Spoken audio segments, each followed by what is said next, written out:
the next business day.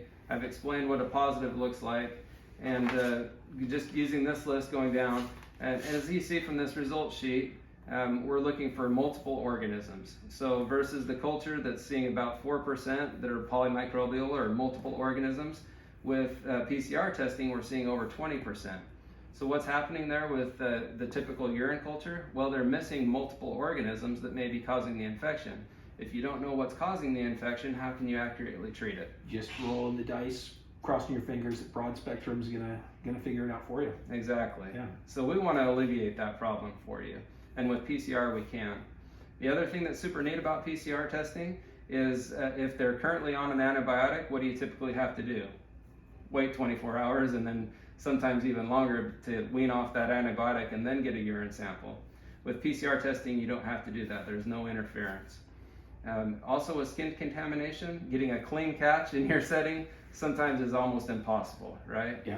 So with PCR, don't worry about a clean catch. Do the best that you can. But what I want to share with you right here in our kit is when you get the actual sample, so whether you're using a cup or a hat to collect the sample, that's okay. We also have a way to help with incontinent folks. So with that in mind, I want to show you something right here. It's pretty cool. This is actually what comes in each kit. There's a small little tube right there. See where the black lines are at? Mm-hmm. And then there's a little bit of liquid in that. We only need 2 milliliters of urine, and it is able to stay at room temperature, so you don't even have to refrigerate that.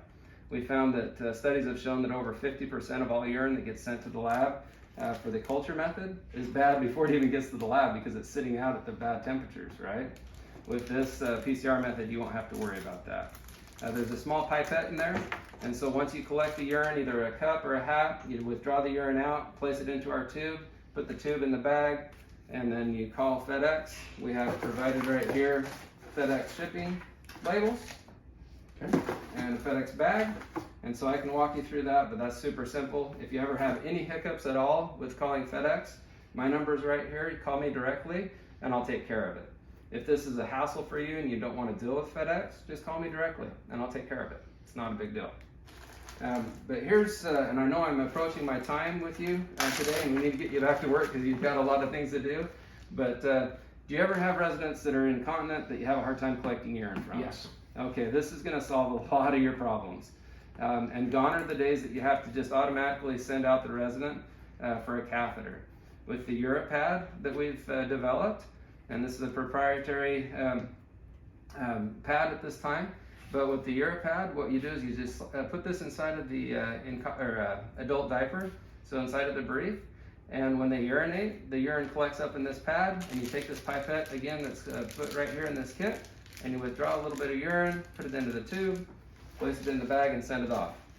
All right, does that make sense? Makes sense. So again, this is a huge thing. I've got some instructions right here that will help you with that.